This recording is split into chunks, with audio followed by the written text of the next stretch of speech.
7 animales antiguos más raros que los dinosaurios. Enormes mandíbulas, grandes aletas y alas gigantes. Estas 3 características podrían tenerlas muchos dinosaurios, y aún así, no ser los animales más extraños ni asombrosos que has conocido. Aunque parezca imposible, existen animales antiguos más terroríficos y raros que los dinosaurios. Escondidos de las profundidades del océano o corriendo entre la tierra como una mezcla de aves con velociraptors, en este video te contaremos sobre 7 animales aterradores, antiguos, extintos, pero tan extraños que no podrás creer que existieron realmente. Antes de meternos a fondo, no olvides suscribirte a nuestro canal y activar las notificaciones para mantenerte al día con nuestras actualizaciones.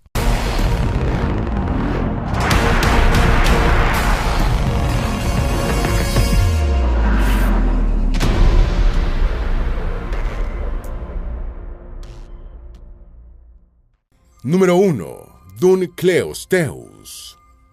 Los animales marinos del período devónico, ocurrido hace 382 y 358 millones de años, más de 100 millones de años antes de los primeros dinosaurios, solían ser pequeños y dóciles, pero el Dunkleosteus fue la excepción a la regla. Este enorme pez prehistórico, que medía más de 9 metros de largo y pesaba 3 o 4 toneladas, estaba cubierto con una armadura. Probablemente fue el animal vertebrado más grande de su época, y casi con seguridad el pez más grande de ese periodo. Las reconstrucciones de este animal pueden parecer un poco fantasiosas, pero las evidencias indican que el Dunkleosteus probablemente se asemejaba a un gran tanque submarino, con un cuerpo grueso, cabeza abultada y mandíbulas masivas y desdentadas. Pese a que vivía bajo el agua, no tendría que ser especialmente buen nadador, ya que su armadura ósea habría sido defensa suficiente contra los tiburones y peces depredadores más pequeños de su hábitat. El Dunkleosteus era un superdepredador, pues cazaba cualquier animal cercano, pero principalmente peces, moluscos y crustáceos. Incluso tenían la tendencia a comer animales de su misma especie.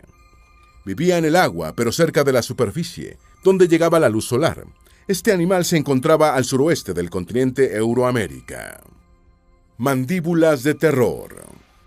El Dunkleosteus sigue siendo un misterio porque no hay muchos restos fósiles, más allá de su armadura, la cual cubría su cráneo y parte del lomo, y estaba formada por placas óseas enormes, de hasta 5 centímetros de espesor. Lo más aterrador del Dunkleosteus era su boca, que carecía de dientes pero estaba cubierta por placas óseas, formando una trampa mortal similar a la de un oso, pero a una escala gigante y mortal. En 2007, investigadores desarrollaron una simulación informática para calcular la fuerza de la mordedura del Dunkleosteus, utilizando datos de varios cráneos. Los resultados revelaron que tenían una de las mordeduras más poderosas de la historia de la evolución, superando los 5000 newtons de fuerza. Ninguna otra especie de pez o mamífero ha igualado ese nivel de fuerza, solo superado por algunas especies de dinosaurios y cocodrilos. La velocidad de la mandíbula del Dunkleosteus también era increíble. Se estima que podía abrir y cerrar su boca en tan solo 60 milisegundos, o alrededor de 130 milisegundos, según estimaciones más conservadoras. Tiempos que equivalen entre el 20 y 40% del tiempo que tardamos en parpadear. ¿Cuándo se descubrió? Los primeros fósiles de este animal fueron encontrados en 1867 por J. Terrell, quien era un paleontólogo amateur que se dedicaba principalmente a regentar su hotel y coleccionar fósiles que buscaba en los precipicios alrededor del lago Erie, en Ohio, Estados Unidos. Terrell donó los fósiles al geólogo y paleontólogo John Strong Newberry del Ohio Geological Survey, que en 1873 definió la nueva especie, Dinichthys herseri. Sin embargo, con posteriores descubrimientos fósiles, en 1875, se hizo evidente que múltiples especies grandes de peces estaban presentes en la formación geológica de Ohio. El Dinichthys herseri provenía del estrato más bajo, la formación Hurón, mientras que la mayoría de los fósiles provenían de la formación Cleveland, que era más joven, y representaban una especie distinta. El geólogo Newberry bautizó a esta especie más común como Dinichthys terrelli, en honor a Terrell. La mayor parte de la colección original de Terrell no sobrevive, ya que fue destruida por un incendio en Elyria, Ohio, en 1873. ¿Por qué se extinguieron los Dunkleosteus? Se estima que estos animales se extinguieron al inicio del período carbonífero. La explicación más probable es que sucumbieron a los cambios en las condiciones del océano durante el llamado evento Hagenberg, que provocó un descenso en los niveles de oxígeno marino, un fenómeno que definitivamente no habría favorecido a peces de varias toneladas como el Dunkleosteus. En segundo lugar, se cree que el Dunkleosteus y sus compañeros placodermos pueden haber sido superados por peces óseos más pequeños y ágiles, como tiburones, que luego dominaron los océanos del mundo durante decenas de millones de años, hasta la llegada de los reptiles marinos de la era mesozoica. Número 2. Doriaspis. También conocido por su sinónimo, Lictaspis, el Doriaspis es un género extinto de peces primitivos, sin mandíbula, que vivieron en el período devónico. Se han descubierto fósiles de estos animales en Spitsbergen, la isla más grande y la única poblada del archipiélago Svalbard, ubicado en el norte de Noruega. El Doriaspis tenía una armadura corporal en forma de cantimplora y grandes placas branquiales que se expandían hacia afuera y se curvaban hacia abajo en forma triangular, muy similares a las de los picnóstidos. Un elemento de las placas orales medianas, que correspondería al labio inferior o mentón, se extiende en un apéndice largo en forma de varilla, llamado pseudorostrum. La cola es larga y delgada y tiene grandes filas de escamas gruesas. En la especie tipo D, Natorsti, los bordes laterales de las placas branquiales y del pseudorostrum están cerrados. La segunda especie, de Ártica, es más pequeña y carente de bordes cerrados. Debido a su forma inusual, su ecología es objeto de debate. Hay dos hipótesis sobre su estilo de vida. Se cree que fue un nadador pelágico superficial o un excavador bentónico. La hipótesis del estilo de vida pelágico plantea que utilizaba su aleta caudal principalmente para moverse. Las placas en forma de aleta podrían haber tenido efecto de levitación al aumentar la superficie de soporte. Los flujos de agua expulsados por sus aberturas branquiales podrían haber funcionado para estabilizar y controlar los movimientos laterales. Por otro lado, la hipótesis de excavación bentónica está respaldada por su disco dorsal plano. Moverse semienterrado en los sedimentos le permitía filtrar partículas de nutrientes. Sin embargo, la teoría de la excavación presenta un problema, ya que las aberturas branquiales están ubicadas en la parte inferior del cuerpo, lo que aumenta el riesgo de asfixia. Por eso, un estudio realizado en 2005 concluyó que la teoría pelágica está más respaldada que la teoría de la excavación. Número 3. Mosasaurus. El género Mosasaurus, también conocido como lagarto del río Mosa, era un grupo extinto de reptiles escamosos acuáticos que vivieron aproximadamente hace 82 a 66 millones de años, durante las etapas Campaniano y Maastrichtiano del Cretácico tardío. Las interpretaciones tradicionales han estimado la longitud máxima de la especie más grande, la M. hoffmanni, en 17,1 metros, lo que lo convierte en uno de los mosasaurios más grandes, aunque algunos científicos consideran que esto es una sobreestimación, con estimaciones recientes que sugieren una longitud más cercana a los 13 metros. El cráneo de Mosasaurus tenía mandíbulas robustas y músculos fuertes, capaces de mordeduras poderosas, utilizando docenas de grandes dientes adaptados para cortar presas. Sus 4 extremidades estaban formadas en aletas para dirigir al animal bajo el agua. Su cola era larga y terminaba en una curva hacia abajo, con una aleta similar a una pala. El Mosasaurus tenía una excelente visión para compensar su pobre sentido del olfato y una alta tasa metabólica que sugiere que era endotérmico, es decir, de sangre caliente, una adaptación en los escamosos, solo encontrada en los Mosasaurius. Hay una considerable diversidad y diferencias morfológicas entre las especies actualmente reconocidas en Mosasaurus, desde el robusto M. hoffmanni hasta el delgado y serpenteante M. lemonieri. Un diagnóstico poco claro o descripción de características distintivas de la especie tipo M. hoffmanni llevó a una clasificación históricamente problemática. Como resultado, se ha incluido en este género a más de 50 especies en el pasado. Una redescripción del espécimen tipo, en 2017, ayudó a resolver el problema de la taxonomía y confirmó que al menos 5 especies pertenecen al género. Se planea reevaluar a otras 5 especies que aún se encuentran clasificadas dentro del género Mosasaurus. La evidencia fósil sugiere que el Mosasaurus habitaba gran parte del Océano Atlántico y las vías marítimas adyacentes, se han encontrado fósiles de Mosasaurus en América del Norte y del Sur, Europa, África, Asia Occidental y la Antártida. Esta distribución abarca una amplia gama de climas oceánicos, incluyendo tropicales, subtropicales, templados y subpolares. El Mosasaurus era un depredador grande común en estos océanos y estaba en la parte superior de la cadena alimentaria. Los paleontólogos creen que su dieta incluía prácticamente cualquier animal. Probablemente se alimentaba de peces óseos, tiburones, cefalópodos, aves y otros reptiles marinos, incluyendo tortugas marinas y otros mosasaurios. ¿Cómo lo descubrieron? Este género fue uno de los primeros reptiles marinos mesozoicos conocidos por la ciencia. Los primeros fósiles de Mosasaurus fueron encontrados como cráneos en una cantera de tiza cerca de la ciudad holandesa de Maastricht a finales del siglo XVIII. Al principio se pensaba que eran cocodrilos o ballenas.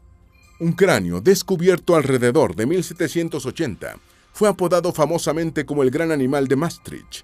En 1808, el naturalista Georges Cuvier concluyó que pertenecía a un gigantesco lagarto marino con semejanzas con los váranos, pero diferente a cualquier animal conocido en ese momento. Este concepto fue revolucionario en su época y ayudó a respaldar las entonces ideas en desarrollo sobre la extinción.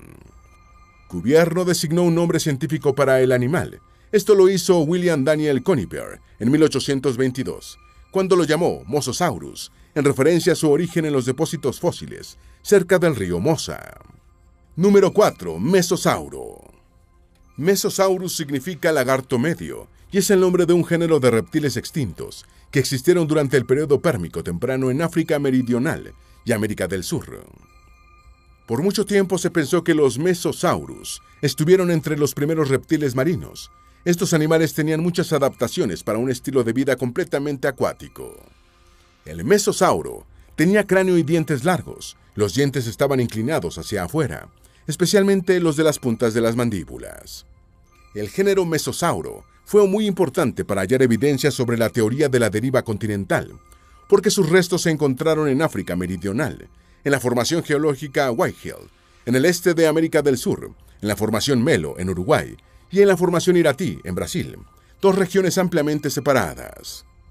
Dado que el mesosauro era un animal costero y era poco probable que haya cruzado el Océano Atlántico, esta distribución indicaba que los dos continentes solían estar unidos. ¿Cómo lo descubrieron? El primer resto de mesosauro fue encontrado en una choza de la comunidad Gricúa en Sudáfrica, probablemente en Kimberley, Cabo Norte, alrededor del año 1830. Era utilizado como tapa de una olla.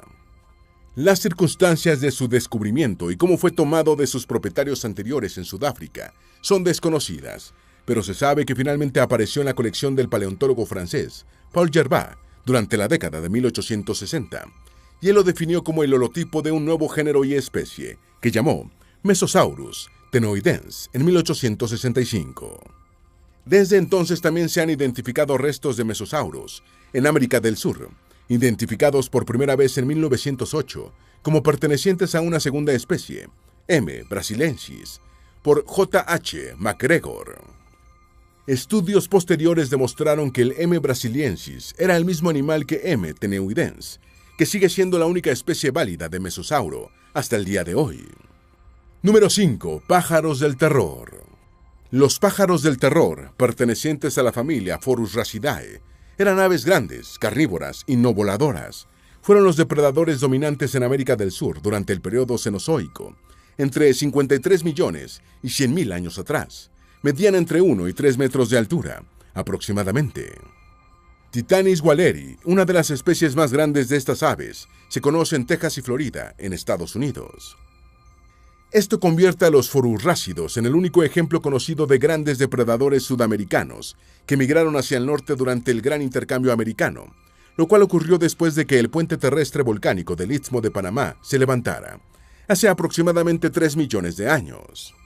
Eran corredores rápidos y fácilmente podían acabar con otros animales. La mayoría de estas aves eran corredoras muy rápidas. Todos tenían un pico grande y afilado, un cuello poderoso y garras afiladas. Sin embargo, incluso con estos atributos, se asume que cazaban principalmente animales relativamente pequeños, del tamaño de un conejo, que podían ser abatidos con un mínimo de lucha. Debido a la proporción de su pico, la mandíbula de estas aves no podía generar una gran fuerza de mordida para matar a la presa. Discovery Channel produjo unas simulaciones de un ataque de pájaro del terror utilizando un modelo neumático. Con estas simulaciones mostraron que las especies más grandes podrían fácilmente aplastar el cráneo de su presa y perforar el hueso con su pico. Su pico podía ser impulsado hacia la presa con la fuerza de un mazo. Número 6. Argentavis. El Argentavis es un género extinto, uno de los pájaros voladores más grandes que jamás haya existido. Todavía se le considera el pájaro volador más pesado de todos los tiempos. La especie aparentemente tenía patas robustas y fuertes, y pies grandes, que le permitían caminar con facilidad. El pico era grande, bastante delgado, con una punta enganchada con una amplia abertura. La comparación con aves existentes sugiere que el Argentavis ponía 1 o 2 huevos con un peso de algo más de 1 kilogramo, un poco más pequeños que un huevo de avestruz, cada 2 años. Debido al clima, se cree probable que estas aves incubaran durante el invierno, intercambiando los deberes de incubación y la obtención de alimentos cada pocos días, y que los jóvenes fueran independientes después de unos 16 meses, pero no alcanzaran la madurez completa hasta los 12 años. Debido a su gran tamaño y capacidad para volar, el Argentavis apenas sufrió depredación, y su mortalidad fue principalmente por vejez y enfermedad. Los depredadores terrestres más grandes en el Mioceno de América del Sur fueron los gigantes pájaros del terror, de los cuales ya hablamos. Estos fueron probablemente los rivales más formidables que enfrentó el Argentavis, que puede haber utilizado sus alas y tamaño para intimidar a los mamíferos metaterianos y emboscar a algunas presas vivas pequeñas, como roedores grandes, armadillos pequeños y las crías de animales grandes, como los perezosos terrestres. Este animal existió en el periodo del Mioceno tardío, principalmente en 3 sitios de las formaciones geológicas, Epecuén y Andalhualá, en el centro y noroeste de Argentina. Número 7. Platybelodon. El Platybelodon, cuyo nombre significa colmillo palaplana, es un género extinto de grandes mamíferos herbívoros, relacionados con los elefantes modernos, pues tenían una estructura ósea similar, especialmente del cráneo, con la diferencia de que los Platybelodon tenían trompa y una estructura tipo pala en la parte baja de su boca. Anteriormente se creía que el Platybelodon se alimentaba en áreas pantanosas, de sabanas herbosas, usando sus dientes para excavar vegetación acuática y semiacuática. Sin embargo, los patrones de desgaste encontrados en sus dientes sugieren que usaba sus colmillos inferiores para despojar la corteza de los árboles. Es posible que usara sus incisivos afilados, que formaban el borde de la pala, como una guadaña moderna, agarrando ramas con su trompa y frotándolas contra los colmillos inferiores para cortarlas de un árbol. Estos animales vivieron durante el periodo del Mioceno medio en África, Asia y el Cáucaso. A veces pensamos que los dinosaurios fueron las criaturas más grandes, antiguas y poderosas que pisaron el planeta. Sin embargo, mucho antes de ellos ya existían enormes criaturas que marcaron el desarrollo y evolución de muchos géneros animales. Sin duda, hoy en día es casi imposible imaginar cómo era la vida en la Tierra cuando no había ni rastro de los humanos, y estos enormes animales vivían a sus anchas por todo el territorio. Pero los avances científicos y hallazgos paleontológicos nos permiten asomarnos un poco al pasado y comprender un poco más sobre la historia más antigua de nuestro planeta. Esperamos que este video te haya sido útil. Si tienes algo que agregar, por favor, compártelo con nosotros en la sección de comentarios. Dale me gusta a este video y envíale el enlace a tus familiares y a tus mejores amigos para que también sepan más de los 7 animales antiguos más raros que los dinosaurios. Si eres nuevo en nuestro canal, no olvides suscribirte. No se te olvide seguirnos en todas nuestras redes sociales, que van a estar aquí abajo en la descripción. Recuerda, un pueblo que no conoce su historia está condenado a repetirla.